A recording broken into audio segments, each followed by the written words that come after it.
نصيحتي في الله يا إخواني أن تطلبوا العلم بلا تواني وتلزموا في الله والصلاة والسلام على رسول الله وعلى آله وصحبه ومن والاه. قال الناظم رحمه الله تعالى: فصل في تعريف العبادة.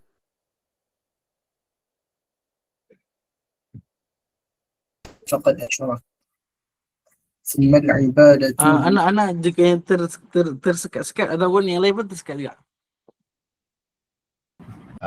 Tersekat juga. Ada Yang macam baca ya? lagi-lagi. Mau kau boleh? Anak baca ya. العبادة. قال الناظم رحمه الله تعالى: ثم العبادة هي اسم جامع لكل ما يرضى السامع، وفي الحديث مخها الدعاء، خوف توكل Cara dia baca dia adalah dengan idgham jelas semua maksudnya. Wa fil hadithi mukhuha ad-du'a. Setelah kali awal, thumma al-ibadatu hiya ismun jami'u likulli ma yadhal ilahu as-sami'u. Wa fil hadithi mukhuha ad-du'a khawfun tawakkulun kadhar raja'u.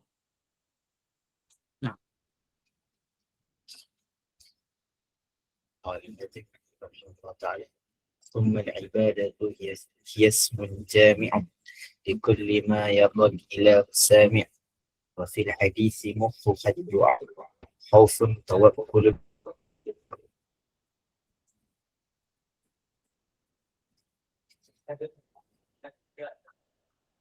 Ada? Teruskan lagi. Teruskan. Atau cukup sekadar itu. Bismillah, alhamdulillah, wassalatu wassalamu ala rasulillah wa ala alihi wa sahbihi wa man walah. Alhamdulillah, kita masuk ke dalam bait baru yang mana Syekh Hafidh Al-Hakami membahaskan berkenaan dengan ibadah. Kenapa dibahaskan berkenaan ibadah? Sebab bab sebelumnya adalah dibahaskan tentang al-laisa bil haqqi ilahun yu'badu illa al-ilahul wahidul munfaridu. Bahawa tidak ada yang disembah dengan hak melainkan Allah yang esa. Kemudian disebutkan syarat-syarat la ilaha illallah. Kemudian dimulai untuk membahaskan apakah itu ibadah yang menjadi hak Allah. Apakah itu ibadah yang menjadi hak Allah, yang mana jika diselewengkan kepada selain Allah, meski bersedikit akan menjadi syirik. Maka dia senaraikan beberapa ibadah yang mana semuanya diambil daripada thalathatul usul. Semuanya diambil daripada thalathatul usul dan dinazamkan sahaja. Cuma dia ada tambah satu. Dalam thalathatul usul ada 14 ibadah. Dalam thalathatul usul ada 14 ibadah yang disenaraikan oleh Imam Ad-Da'wah Al-Imam Muhammad bin Abdul Wahhab. Sementara Syekh Hafidh Al-Hakami di dalam nazamnya ini memuatkan 15, iaitu tambah satu, iaitu khudu'. Dia kata khasyyatun inabatun khudu'. Kata Syekh Nazim, thumma al-ibadatu hiya ismun jami'u. Dia mentarifkan ibadah dengan tarifan yang dikemukakan oleh Al-Imam Syekhul Islam Abu Abbas Ahmad bin Abdul Halim Ibn Taymiyah rahimahullahu ta'ala, iaitu hiya ismun jami'u. Ia adalah satu kata nama. Yang mana ibadah ini bukanlah nama suatu perbuatan, bukanlah nama perbuatan yang tertentu, tapi adalah satu kata nama. Atau kita kata nama am, kata nama am, ismun jami'un, satu kata nama yang merangkumi. Merangkumi apa nama ni? Likulli ma yardhal ilahu as-sami'u, setiap apa yang Allah redha. Ini adalah ta'rifan yang dikemukakan oleh Syekh Nazim yang diambil daripada Ibn Taymiyah rahimahullah di dalam kitab atau risalah Al-Ubudiyah, yang mana Al-Imam Ibn Taymiyah rahimahullah di dalam kitab Al-Ubudiyah menta'rifkan ibadah sebagai ismun jami'un likulli ma yuhibbuhu Allahu wa yardahu min al-aqwali wal af'ali الظاهرة والباطنة. العبادة اسم جامع لكل ما يحبه الله ويرضاه من الأقوال والأفعال الظاهرة والباطنة. Bahawasanya ibadah itu adalah setiap, kalau kata nama yang merangkumi setiap apa yang Allah Subhanahu wa taala redha dan Allah Subhanahu wa taala suka akan dia, sama ada dia adalah perkataan ataupun dia adalah perbuatan. Sama ada perkataan itu perkataan yang zahir atau perkataan yang batin, sama ada perbuatan itu perbuatan yang zahir atau perbuatan yang batin. Sekiranya Allah Subhanahu wa taala suka, maka ia adalah ibadah. Ini adalah dhabit yang dikemukakan, yang diredai oleh a'immatud da'wah an-najdiyah. Bahawasanya untuk menentukan sesuatu hal itu adakah ia ibadah ataupun bukan, ada dua cara. Cara yang paling utama adalah apabila Allah Subhanahu wa taala naskan di dalam Al-Quran ataupun Nabi sallallahu alaihi wasallam sebut dalam hadis bahwa Allah Subhanahu wa taala suka perkara tersebut. Apabila Allah Subhanahu wa taala suka sesuatu perkara tersebut, maka perkara itu ibadah dan perkara itu dilarang untuk dialihkan kepada selain Allah Subhanahu wa taala. Yang jika dialihkan untuk selain Allah, maka dia akan menjadi syirik dan pelakunya disebut sebagai musyrik. Dia kata wa fil hadits mukhuha ad-du'a.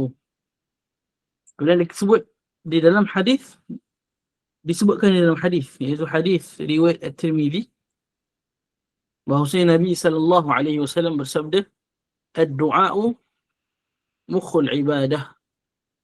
Yang mana hadis ini Al-Imam At-Tirmidzi riwayatkan daripada Ibnu Lahi'ah, Abdullah Ibnu Lahi'ah.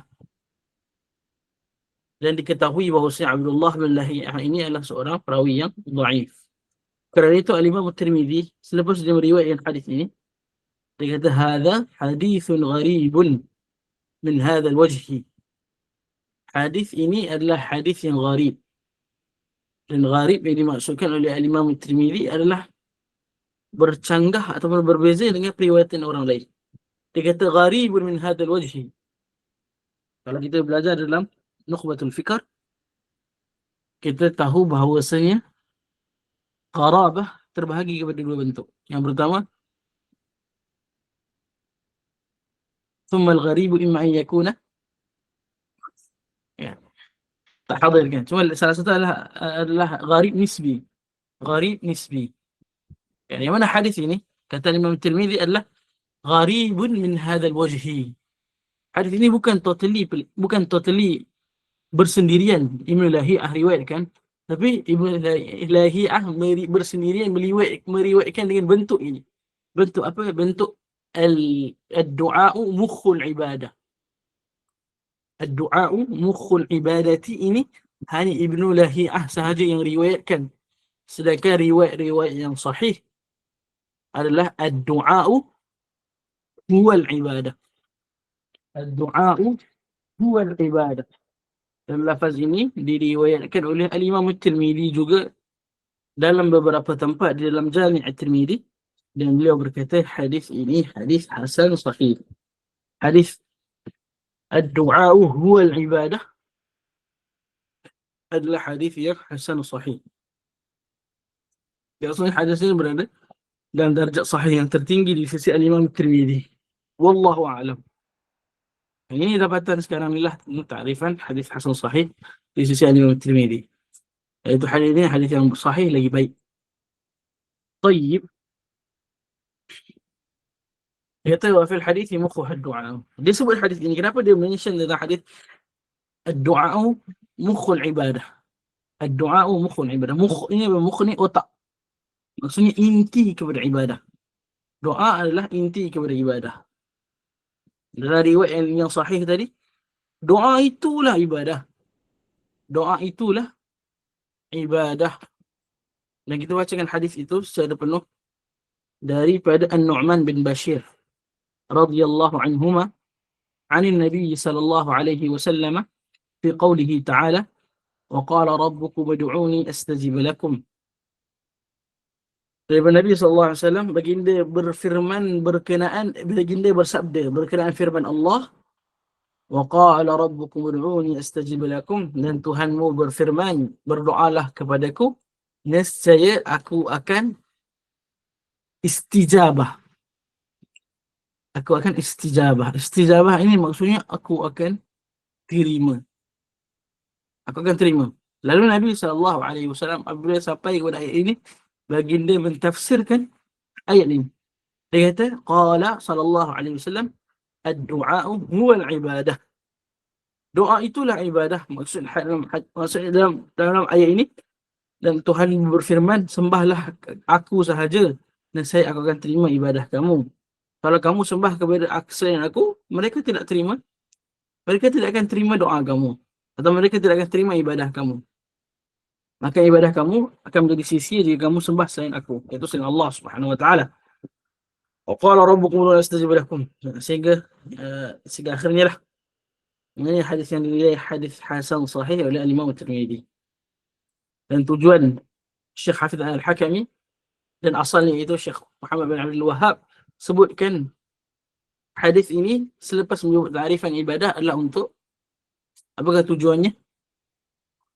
Tujuannya untuk menyatakan bahawasanya doa itulah ibadah. Maksudnya antara bentuk ibadah adalah doa. Antara bentuk ibadah adalah doa. Walaupun disebut hadis dia kata wa minha du'a'u kan. Di antaranya adalah doa antara ibadah. Tak. Tapi disebut hadis saja. Disebut hadis doa Nabi SAW, doa mukhul ibadah. Tujuan disebut perkataan tersebut adalah untuk mengatakan doa adalah ibadah yang paling besar. Bahkan punca syirik adalah kerana doa.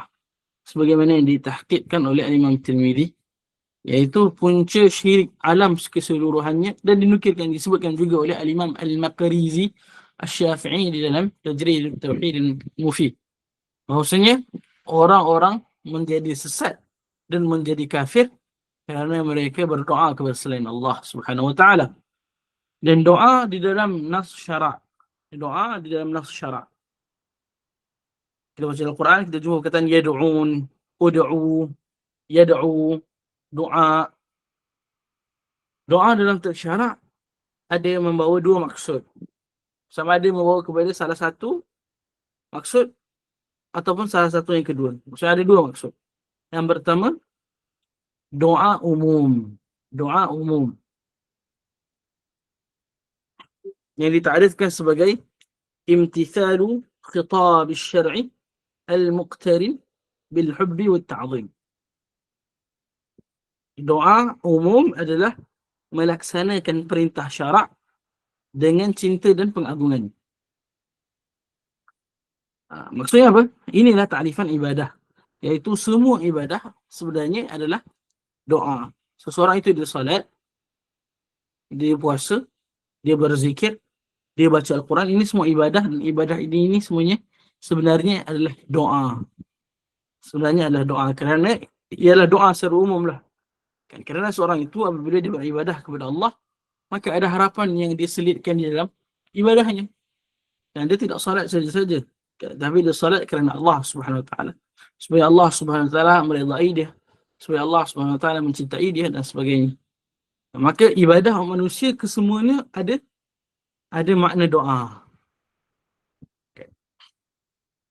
Dan ada doa yang khusus yang disebut sebagai du'aul mas'alah, iaitu talabul abdi min rabbih husula ma yanfa'uhu wa dawamahu wa daf'a ma yadurruhu wa raf'ahu. Iaitu seorang hamba, dia meminta kepada Tuhannya agar memberikan dia kebaikan ataupun mengekalkan kebaikan untuknya, ataupun menghalang keburukan daripadanya, atau mengangkat keburukan. Itu yang ditarifkan oleh Syekh Salih bin Abdullah bin Hamad Al-Utsaimin hafizahullah di dalam syarah Usul Thalathah. Dan Syekh Al-Utsaimin dia telah mentarifkan setiap ibadah-ibadah yang dikemukakan di dalam bait ini kecuali khudu' lah. Dan sebab khudu' tidak ada dalam usul thalathah, dalam thalathatul usul, maka beliau tidak ta'rifkan. Selain itu kita akan sebutkan dari madar kita ataupun rujukan utama kita pada malam ini adalah buku atau syarahan Syekh Salih Al-Utsaimin dalam usul thalathah.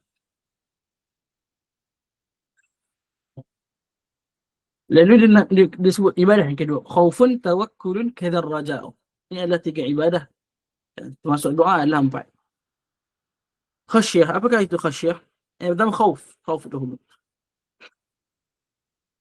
Khauf adalah firarul qalbi ila Allah du'ran wa faz'ah. Al-khauf firarul qalbi ila Allah du'ran wa faz'ah. Khauf adalah hati lari kepada Allah dalam keadaan rasa kecut.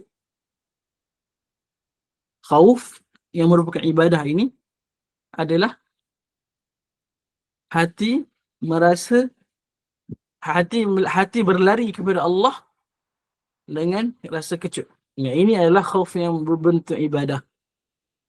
Dan yang mana khauf ini berbeza dengan khauf tabi'i atau khauf kita kata semula jadi. Ketakutan semula jadi adalah semata-mata seorang itu takut.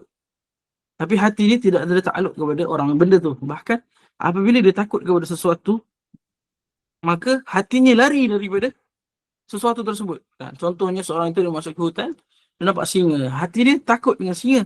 Tapi hatinya bukan lari kepada singa itu, tetapi lari takut dengan singa. Berbeza dengan khauf yang merupakan ibadah. Seseorang itu dia takutkan Allah, lalu dia lari kepada Allah. Maksudnya hati dia lari kepada Allah, mencari Allah dalam keadaan rasa takut dan kemuncuk. Maksudnya dia rasa takut kepada Allah SWT. Dan itulah khauf. Yang mana khauf ini jika dipalingkan kepada selain Allah, khauf apabila dipalingkan kepada selain Allah, maka ia akan menjadi khauf yang syirik. Khauf yang berbentuk ibadah ini, jika dipalingkan kepada selain Allah adalah syirik. Kamu kata habis takut singa, kita kata sebut tadi kan, takut singa berbeza dengan takut, itu adalah takut semula jadi, berbeza dengan takut yang ibadah ini atau takut yang syar'i ini. Sebagai contoh, orang-orang kafir, orang-orang Buddha atau orang-orang Hindu penyembah berhala, mereka takut kepada mereka punya sembahan seperti mana mereka takutkan Allah Subhanahu Wa Taala. Maksudnya apa? Maksudnya apabila mereka takut, maka mereka sembah. Lagi mereka takut, lagi mereka sembah. Demikian juga ketakutan orang-orang musyrikin terhadap berhalanya lah. Dan begitu juga ketakutan musyrik berbaju sufi. Mereka takut dengan guru-gurunya. Dan mereka takut gurunya tidak reba dengan dia. Takut gurunya.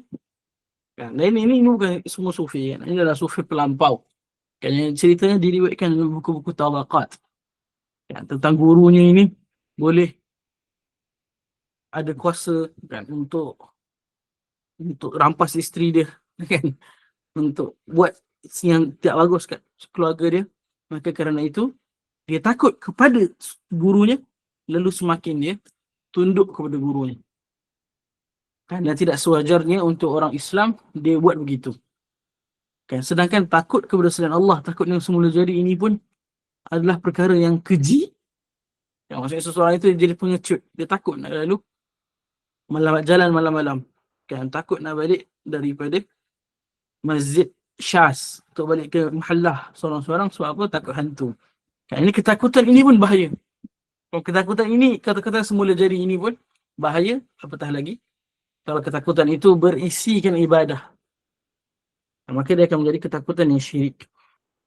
Allah Subhanahu wa taala sebut, innama dzalikumus syaitanu yukhawwifu awliya'akum. Innama dzalikumus syaitanu yukhawwifu awliya'ahu fala takhafuhum wa khafun. Demikian itu adalah kerana syaitan hendak menakut-nakutkan wali-wali Allah, maka janganlah mereka takutkan kepada mereka. Dan takutkan kepada musuh-musuh Allah, tapi takutlah hanya kepada Allah. Kan? Ayat ini menjadi dalil bahawasanya khauf adalah perkara yang Allah Subhanahu Wa Taala cinta. Sebab Allah suruh. Kan? Apabila Allah cinta, maka dia adalah ibadah.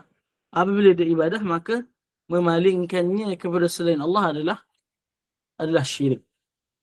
Itu khauf. Kemudian kata Syekh tawakkulun. Tawakkul. Iaitu tawakal yang kita biasa sebut. Kan? Cuma tawakkul adalah masdar bagi kata kerja tawakkala yatawakkalu tawakkulan. Dan tawakkul yang ditarifkan oleh Syekh Utsaimin adalah izharul abdi ajazahu lillah wa'timaduhu alaih. Tawakal adalah seorang hamba menzahirkan kelemahannya kepada Allah. Artinya hatinya mengakui kelemahan dirinya. Tapi tak cukup itu saja. Wa'timaduhu 'ala Allah. Wa'timaduhu 'ala Allah, dalam keadaan dia bergantung hanya kepada Allah. Kan? Iaitu ini disebutkan oleh Ibnu Qayyim dalam Madarijus Salikin, bahawasanya tawakal ini adalah ibadah yang murakkab atau ibadah hati yang hybrid, terdiri daripada dua unsur. Unsur yang pertama adalah unsur izharul ajiz. Seseorang itu dia rasa lemah. Dia rasa lemah di dalam hatinya. Dia rasa aku ni tak mampu untuk buat apa-apa. Yang mampu buat apa-apa Allah. Dia rasa lemah. Tapi dia tidak sekadar rasa lemah, tapi dia bahkan bergantung kepada Allah. Bergantung kepada Allah. Kan? Jadi apabila aku rasa aku lemah, maka aku bergantung kepada Allah. Ini tawakal. Apapun sekadar rasa lemah, aku tak boleh lah. Tak boleh nak teruskan SEM ni, penat. Aku tak boleh nak teruskan hidup ni, putus cinta sebagai contoh. Kan? Dia rasa lemah. Maka ini bukan tawakul yang syar'i. Tawakul yang syar'i mengandungi dua unsur. Yang pertama rasa lemah, yang kedua bergantung kepada Allah Subhanahu Wa Taala. Dan di antara syarat tawakal adalah berpegang dengan sebab. Berpegang dengan sebab. Maksudnya apa? Maksudnya jika seorang itu dia bertawakal kepada Allah dalam urusan pelajaran dia.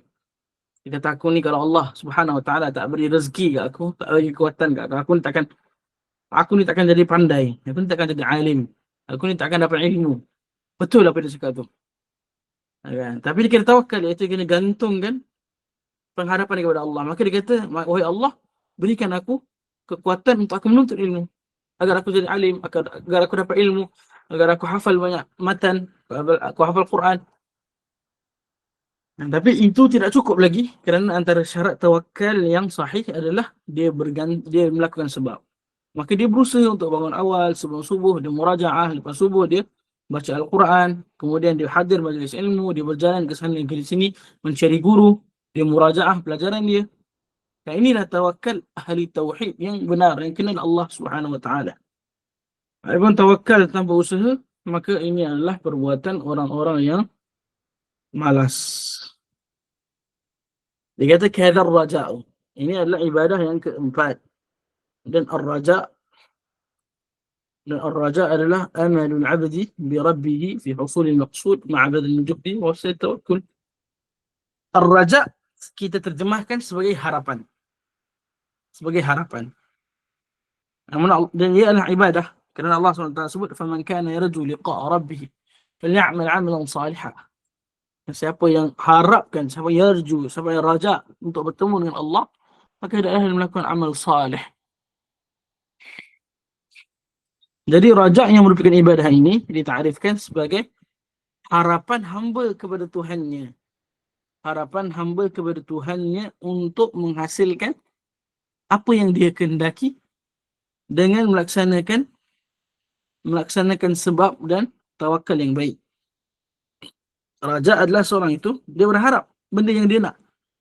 Dia nak apa? Dia nak masuk syurga. Lalu dia berharap kepada Allah Subhanahu Wa Taala. Dia berharap kepada Allah Subhanahu Wa Taala untuk masuk syurga. Dalam keadaan dia melakukan usaha-usaha untuk masuk ke syurga. Dia buat baik, dia beramal soleh. Dalam keadaan dia bertawakal.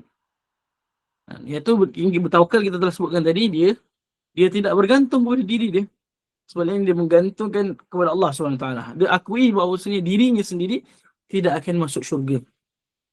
diakui dirinya sendiri, usaha dirinya sendiri tidak akan memasukkan dalam syurga. Sebaliknya dengan bantuan Allah lah dia dapat masuk syurga. Kan? Dalam masa yang sama dia beramal untuk masuk syurga. Dalam masa yang sama dia berharap untuk masuk syurga.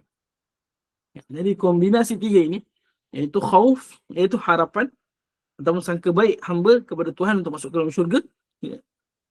Kemudian dia melakukan usaha untuk masuk syurga. Kemudian dia bertawakal untuk masuk syurga. Maka ini adalah ibadah ar-raja yang akan menjadikan dia ahli tauhid. Kan? Itulah raja atau harapan yang memberi pahala. Kan? Ada ke raja yang syirik?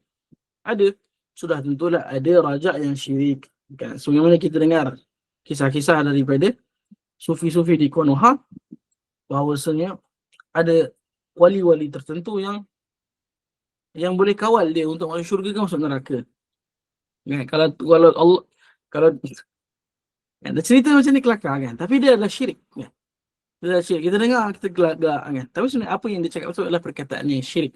Ya, apabila seorang itu dia berharap penuh kepada selain Allah, hatinya berharap penuh kepada selain Allah, dan usaha-usahanya ke arah itu, tawakalnya kepada orang itu, maka sudah tentulah itu adalah syirik. Ya, bahkan sebagian mereka lebih menta'zimkan para masyayikh, para guru berbanding dengan Allah Subhanahu wa taala. Nasallallahu al-afiyata wassalamah. Tapi seperti mana kita sebutkan berkali-kali, bukan semua orang begitu. Tapi ada jenis-jenis manusia yang macam tu. Yang semoga Allah Subhanahu wa taala beri hidayah kepada mereka. Itu adalah ibadah yang keempat, iaitu ar-raja. Ibadah yang kelima adalah ar-raghbah. Raghbah kita terjemahkan sebagai suka. Yes. Raghbah kita terjemahkan sebagai suka. Rahbah kita terjemahkan sebagai takut ataupun risau. Khusyuk kita terjemahkan sebagai takut dan merendah diri dan tenang. Dan tiga ini, raghbatun wa rahbatun khusyuk ini disebutkan dengan tiga kombinasi ini kerana ia datang dalam surah Al-Anbiya sekaligus. Atau Allah Subhanahu wa taala sebut berkenaan dengan para nabi. Allah kata kanu yusari'una fil khairat.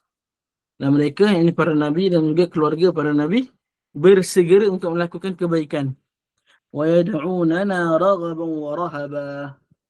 Dan mereka berdoa, beribadah kepada kami. Ini kata doa tapi dengan maksud ibadah. Kata doa tapi dengan maksud ibadah yang kita sebut tadi. Maksudnya doa ada dua maksud. Pertama, doa umum, iaitu segala bentuk jenis ibadah. Yang kedua, doa khusus, iaitu permintaan khusus hamba apa yang dia nak kepada Allah Subhanahu wa taala. Maka yad'unana, mereka berdoa kepada kami, artinya mereka beribadah kepada kami. Raghaban wa rahaba, dalam keadaan suka, dalam keadaan rahaba, takut. Wa kanu lana khashi'in, dan mereka khusyuk kepada kami.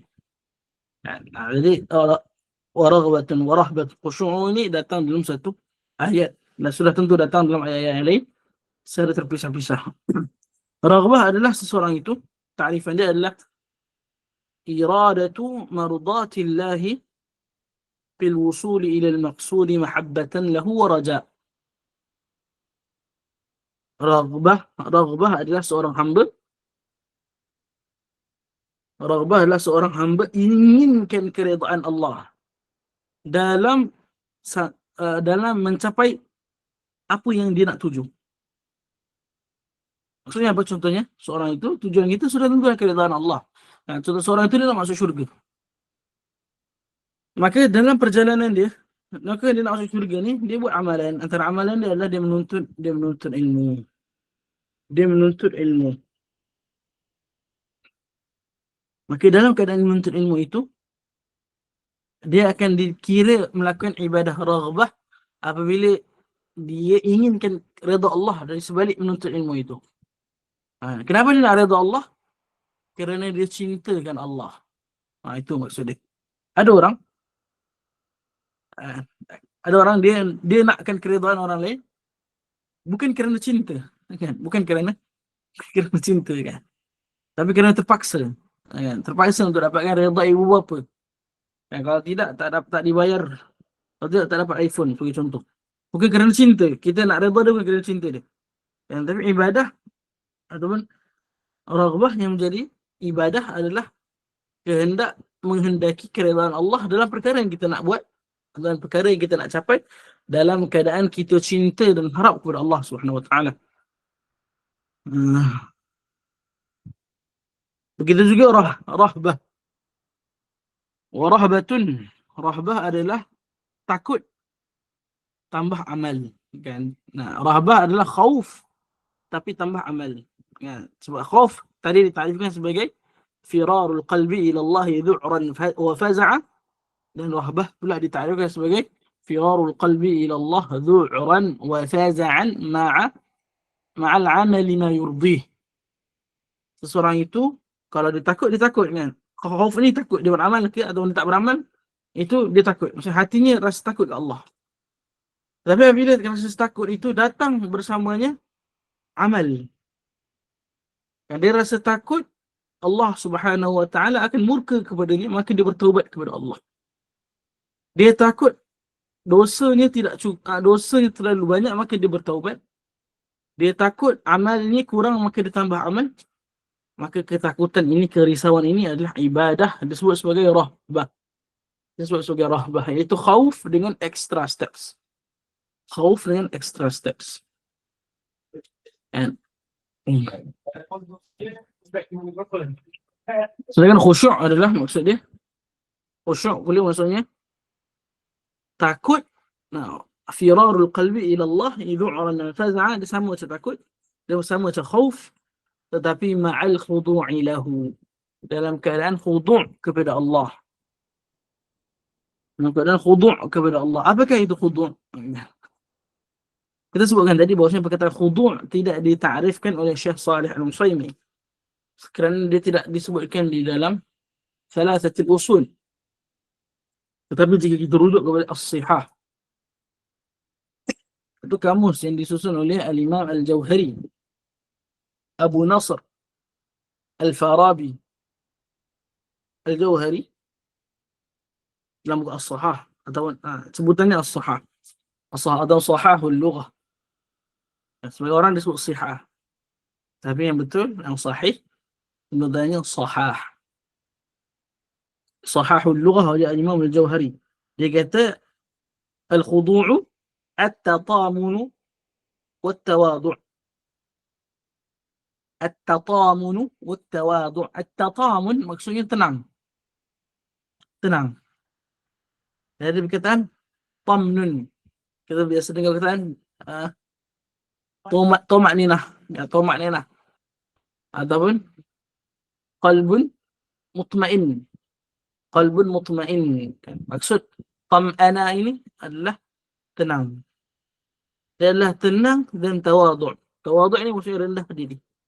Jadi perkataan khudu' ini adalah satu kalimat yang menghimpunkan dua perasaan. Itu pertama perasaan tenang, perasaan lapang. Yang kedua perasaan rendah diri. Maka saya cuba takrifkan khudu' di sini sebagai istikanatul qalbi lillahi khawfan wa raja'a. Istikanatul qalbi lillahi khawfan wa raja'a. Bahawasanya khudu' ini adalah hati merasa tenang dan hina kepada Allah. Kata istikanah merangkumi dua perkataan, dua maksud. Pertama sakinah, yang kedua penghinaan. Dan tadlil. Idlal. Seorang itu dia menghinakan dan dia merasa tenang dengan Allah Subhanahu Wa Taala dalam keadaan dia takut dan dia berharap. Takut kerana takut kurang amal dirinya, dan berharap kerana berharapkan keindahan daripada Allah, kerana Allah Subhanahu Wa Taala itu yang maha indah. Padanya ada segala kebaikan, padanya ada rahmah, padanya ada keampunan. Dan Allah Subhanahu Wa Taala rahmatnya mengatasi kemurkaannya. Itu adalah khudu'.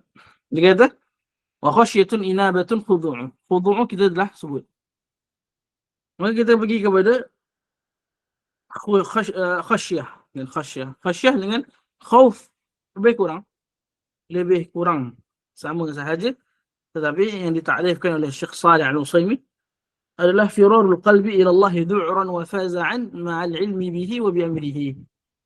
Khasyah ini dia lebih spesifik. Khauf ini takut. Seorang ini orang kafir. Kadang-kadang orang kafir ni, orang bukan Muslim ini, orang non-Muslim, bila kita sebut tentang Tuhan, dia jadi takut. Kadang-kadang dia tak kenal dengan Tuhan. Nah, ataupun seorang itu dia berada dalam hutan, dia tak tahu apa dalam hutan, jadi dia rasa takut. Takut tanpa rasa tahu apa-apa ini disebut sebagai khauf. Adapun takut dalam keadaan tahu, dia tahu apa yang dia nak hadap. Dia nak hadap bos, jadi rasa takut. Dia bukan takut benda random, dia dah tahu apa yang dia nak takut tu. Maka itu disebut sebagai khasyah. Sebab itulah Syekh Shalih Al-Utsaimin dia tambah firarul qalbi ila Allah dhu'ran wa faza'an ma'al ilmi bihi wa bi amrihi. Iaitu takut tambah seorang itu dikenal dengan siapa yang dia takut dan perintah Allah Subhanahu wa taala. Dan itu khasyah, itu beza khasyah dengan khauf. Jadi kalau kita perhatikan al-khauf ini perkataan yang sangat umum. Takut yang sangat umum, yang sama ada dia boleh jadi rahbah, dia boleh jadi khusyuk, dan dia boleh jadi khasyah. Dengan maksud dengan aspek-aspek yang berbeza. Tapi dia boleh bergabung dalam hati seorang manusia. Kemudian inabah adalah ruju'ul qalbi ila Allah mahabbatan wa khawfan wa raja'an. Inabah adalah hati kembali kepada Allah. Inabah adalah hati kembali kepada Allah. Orang bertanya, apa beza inabah dengan taubat? Taubat pun kembali kepada Allah. Tapi taubat ini lebih umum.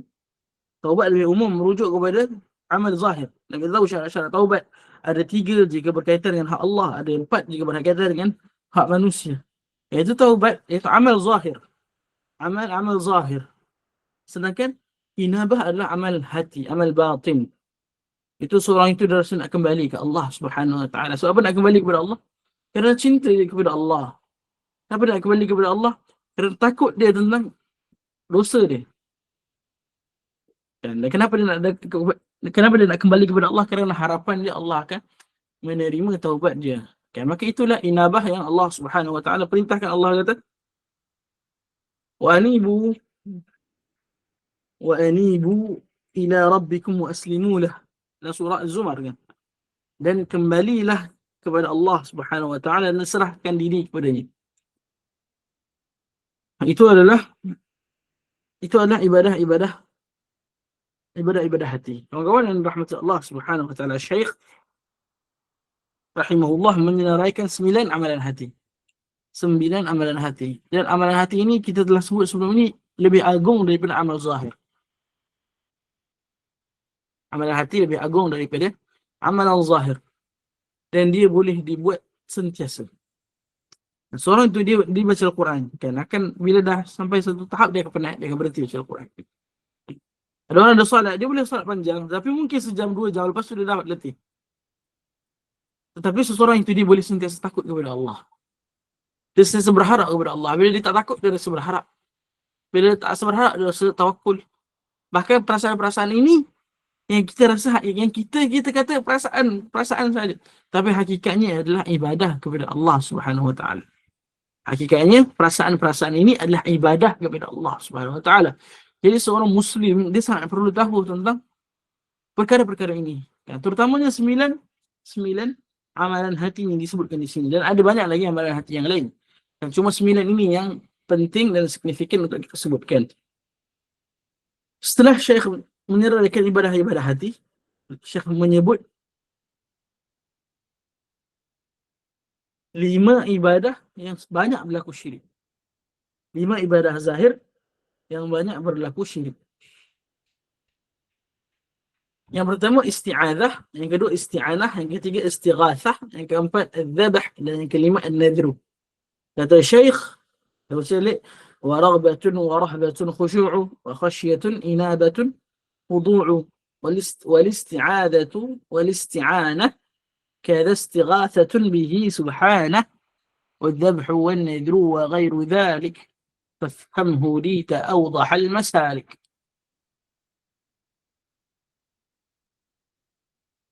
Lima perkara tersebut yang pertama adalah isti'adzah. Isti'adzah, ta'rifan dia adalah talabul aun daripada Allah Subhanahu wa taala. Al-aun artinya perlindungan.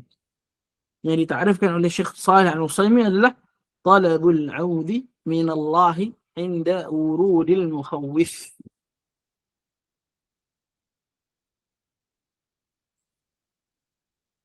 Al-isti'adzah adalah seseorang itu dia meminta perlindungan, al-audh, daripada Allah Subhanahu wa taala ketika mana perkara yang ditakuti itu datang. Dia ada qaid, iaitu ketika mana benda tu ada. Contohnya seorang itu dia takut dikejar musuh. Maka dia isti'adzah, a'udzubillah, a'udzubillah, a'udzubillah. Dia takut syaitan, a'udzubillah. Ketika mana perkara itu berlaku. Adapun jika dia takut tentang perkara depan, perkara akan datang, maka ini adalah doa. Adalah doa. Itu dia mengharapkan agar Allah Subhanahu wa taala menghalang perkara yang dia tak suka. Yang dia adalah doa secara umum. Dia bukan isti'adzah. Bukan isti'adzah. Isti'anah pula adalah talabul aun, dan aun adalah pertolongan Allah Subhanahu wa taala secara umum. Kalau isti'adzah meminta perlindungan daripada sesuatu, talabul aun pula adalah meminta agar sampai kepada sesuatu.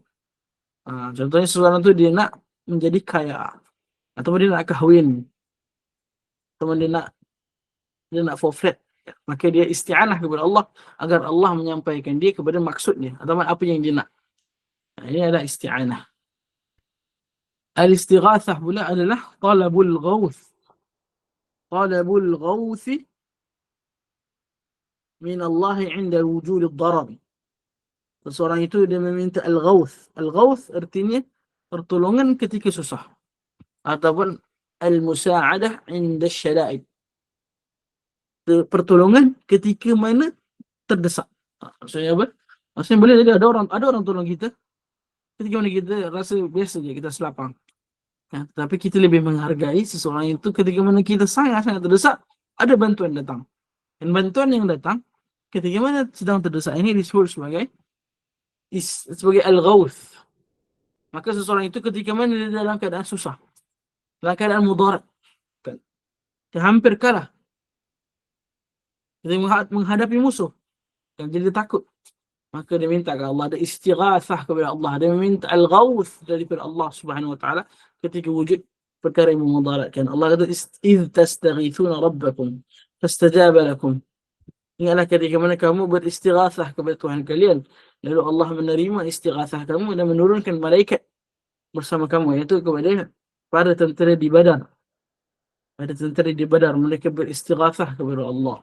Kawan-kawan yang dirahmati Allah Subhanahu wa taala.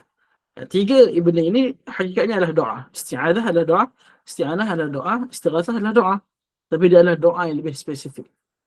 Dia doa dan lain-lain. Dia doa dengan extra steps. Yang doa umum, kan? Ada doa itu yang kita minta perlindungan. Kita isti'adzah. Ada doa kita minta agar sampai kepada tujuan. Itu isti'anah. Ada doa yang diminta ketika terdesak, ketika wujudnya mudarat. Okey, itu disebut sebagai istighathah. Dan ketiga-tiga doa ini hanya layak untuk diajukan kepada Allah Subhanahu wa taala sahaja. So, siapa yang beristi'adzah kepada makhluk, seperti yang dilakukan oleh sebahagian orang jahil, apabila dia nak masuk hutan, dia kata minta lindung untuk nenek cucu nak lalu. Minta lindung untuk nenek cucu nak lalu. Ini adalah bentuk isti'adzah yang syirik. Allah Subhanahu wa taala sebut di dalam surah Al-Jin, wa annahu kana rijalun minal insi ya'udzuuna bi rijalin minal jin fazaduhum rahaqa. Sesungguhnya ada sebahagian manusia yang meminta perlindungan untuk cucu tak lalu kepada sekumpulan orang jin, lalu mereka bertambah jahat. Maksudnya jin itu bertambah jahat. Itu adalah isti'adzah yang syirik. Adapun isti'adzah yang sahih adalah surah itu dia kata a'udzu bi kalimatillahi tammati min syarri ma khalaq. Aku meminta perlindungan kepada Allah dengan kalimah-kalimah yang sempurna daripada kejahatan ciptaannya. Atau dia membaca qul a'udzu bi rabbil falaq, aku berlindung dengan Tuhan subuh. Atau dia membaca qul a'udzu bi rabbin nas, aku berlindung dengan Tuhan manusia. Ini adalah isti'adzah yang syar'iyyah. Adapun meminta perlindungan kepada selain Allah dengan hati dan perasaan, maka ini adalah ibadah yang syirkiyah. Dan ibadah yang syirik. Begitu dengan isti'anah. Itu isti'anah seorang tu dia nak anak. Dia minta ke Allah, ya Allah bagi aku anak. Ya. Maka dia bagi ke wali fulan, bagi kubur fulan. Wahai wali, wahai Imam Syafi'i, berikan aku markah yang tinggi dalam exam kali ini. Ini adalah isti'anah yang syirik. Begitu istighatsah. Istighatsah ini adalah syirik moden atau syirik mutaakhirin zaman ini. Karena Allah Subhanahu wa taala sebut tentang orang-orang musyrikin zaman dahulu apabila mereka di dalam kapal dan mereka terdesak, maka yang mereka doalah kepada Allah Subhanahu wa taala. Mereka istighatsah kepada Allah Subhanahu wa taala sahaja. Adapun zaman sekarang ni yang istighatsah mula tersebar kepada selain Allah. Agar kalau kau rasa susah, rasa takut, kau minta dekat Bulia bin Mulkan, Zamalkan, Balia bin Mulkan, iaitu Nabi Khidir. Kau minta dekat Rijalul Ghaib, iaitu para jin. Ada para wali-wali Allah Subhanahu wa taala ada sekeliling kamu. Ya, minta. Dia kata. Ini adalah istighatsah yang syirkiyah. Sebenarnya seorang Muslim bila nak minta pertolongan, apatah lagi ketika terdesak, dia minta kepada Allah Subhanahu wa taala. Allah kata amman yujibul muttarra idza da'ah. Siapakah yang akan menjawab doa orang yang terdesak bila dia berdoa? Tidak ada melainkan Allah Subhanahu wa taala. Soalan itu dia perlu perhatikan isu ini. Ibadah yang seterusnya adalah az-zabhu, iaitu sembelihan. Itu seorang itu dia memutuskan urat halqum haiwan kerana nak mendekatkan diri kepada Allah. Ini adalah sembelihan yang syar'i. Adakah sembelihan yang syirik? Ada. Iaitu seorang itu dia menyembelih untuk kepada selain Allah SWT. Yang dia sembelih untuk mengagungkan patung murugem contohnya. Untuk berhala tertentu contohnya. Untuk kuburan tertentu contohnya. Nah, perkara ini berlaku zaman dahulu dengan tersebar banyak, tetapi alhamdulillah Allah Subhanahu wa taala telah menyebarkan kefahaman agama yang sahih melalui para imam dakwah An-Najdiyah, dan di antaranya adalah Syekh Hafidh Al-Hakami.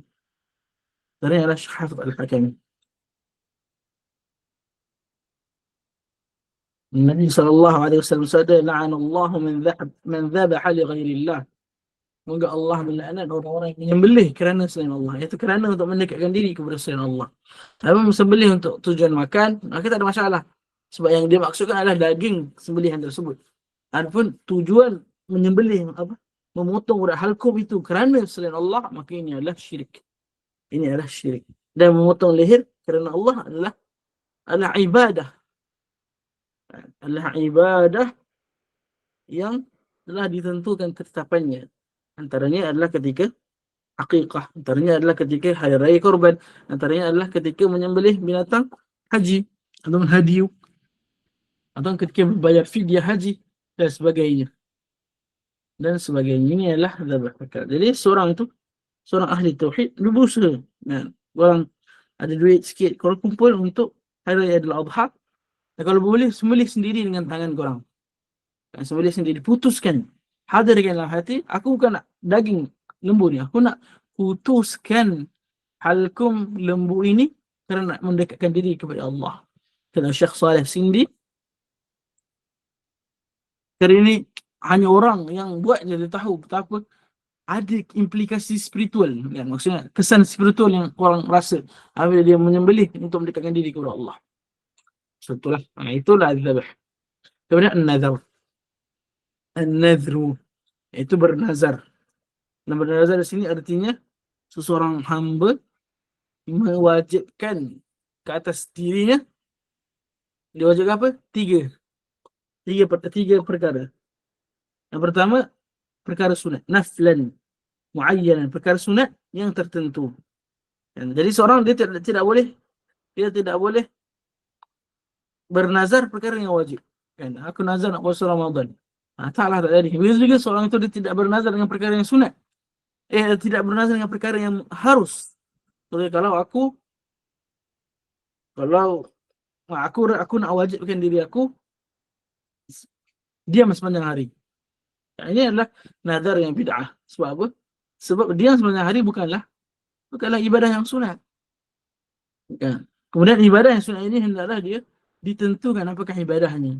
Jika seorang berkata, aku bernazar kerana Allah SWT, maka ini tidak dikira sebagai nazar. Yang syar'i sebab dia tidak ada tentukan apakah yang dia nazarkan. Okay. Dan hendaklah nazar tersebut tanpa sebarang ta'liq. Kan? Yang ini yang tersebar dalam kalangan masyarakat kita lah, iaitu nazar yang makruh. Nazar dia buat nazar, tapi nazar tu makruh. Kalau dia tak buat, dapat pahala. Apa nazar makruh ni? Nazar makruh ni, dia wajibkan ke atas diri dia untuk buat perkara sunat yang tertentu apabila Allah bagi dia nikmat tertentu. Contohnya dia kata, kalau aku berjaya SPM ni, aku akan sembelih lembu. Atau aku akan pergi haji. Maka ini adalah bid'ah. Ini adalah nazar yang makruh. Para ulama tak suka perbuatan ini. Sebab apa? Sebab dia seolah-olah menjadikan ibadahnya sebagai bayaran. Oh ya Allah, kau bagi aku benda ni, aku bayar kau dengan ibadah. Sedangkan ibadah kita bukan bayaran. Kan? Ibadah kita penuh kekurangan. Soalnya nazar yang syariah, nazar yang tidak dikaitkan dengan apa-apa pemberian. Maksudnya dia, contohnya, dia nak bernazar, dia nak mewajibkan ke atasnya iktikaf pada bulan Ramadan. Nah, iktikaf sunat tertentu dan dia tidak mengaitkan iktikafnya dengan apa-apa. Maka dia perlu gunakan iktikafnya dan dapat pahala yang besar dengan bernazar iktikaf. Nah, kalau aku bernazar untuk solat sunat duha esok pagi, maka dia wajib untuk melakukan solat sunat duha. Solat sunat duha itu sunat, tapi kerana dia nazar, maka dia menjadi wajib. Itulah 5. Dan ada tak nazar syirik?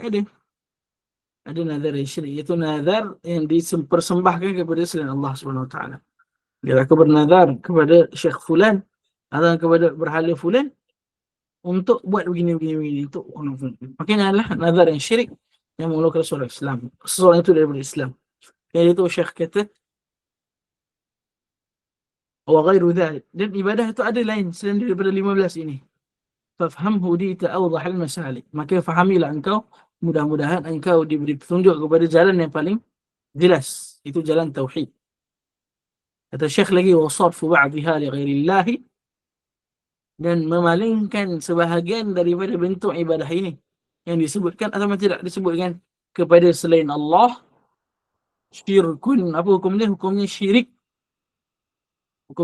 Wa dhaka aqbahul manahi, dan demikian itu adalah larangan yang paling keji sekali. Dan kita pernah dengar liwat, kita pernah dengar LGBT, kita pernah dengar pembunuhan, bully. Dan ini semua jahat. Tapi jenayah yang paling jahat adalah syirik. Allah inna syirka la zulmun azim. Sesungguhnya syirik adalah kezaliman yang sangat agung. Allah Subhanahu wa taala sebut 2 kali dalam Al-Quran, inna Allah la yaghfiru an yushraka bihi. Sesungguhnya Allah tidak akan mengampunkan dosa orang yang mati dalam keadaan syirik. Wa yaghfiru ma duna dzalika liman yasha'. Dan Allah boleh mengampunkan mana-mana dosa yang tidak ditaubatkan jika Allah hendak. Ini dosa syirik. Maka syirik ini adalah larangan yang paling keji. Dan sebagian ulama mereka sebut tentang illah atau bentuk. Kenapa syirik ini adalah amalan yang paling keji? InsyaAllah kita akan tangguh perbahasan tersebut di dalam sesi yang lain. InsyaAllah dalam minggu hadapan. Biidhnillahi ta'ala. Cukup sekali itu. Ada soalan ke?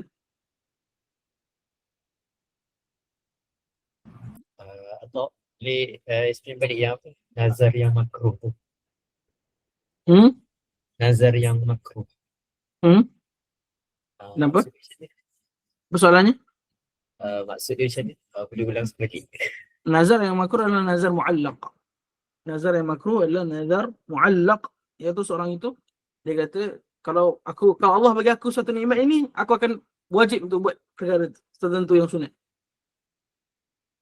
Ya, ini adalah nazar yang makruh, tapi dia tetap wajib buat. Dari sudut makruh pada asal nazar tersebut, perbuatan dia melakukan, dia melafazkan nazar tersebut adalah makruh, tetapi apabila dia dah sebut, maka lazim ke atas dia, wajib ke atas dia, harus wajib ke atas dia untuk melaksanakan apa yang telah dinazarkan. Dan seorang hamba apabila dia nak minta ke Allah, dia wajib belakang diri dia buat perkara sunat tertentu, tapi dia kata, kalau aku dapat, aku beribadah, aku tak dapat, aku tak beribadah. Itu sebab para ulama mereka kata ini ibadah orang yang bakhil. Ibadah orang yang bakhil. Barakallahu fiikum. Soalan seterusnya? Tak ada. Barakallahu fikum. Subhanakallahumma wa bihamdik. Asyhadu an la ilaha illa anta astaghfiruka wa atubu ilaik. Wassalamualaikum warahmatullahi taala wabarakatuh.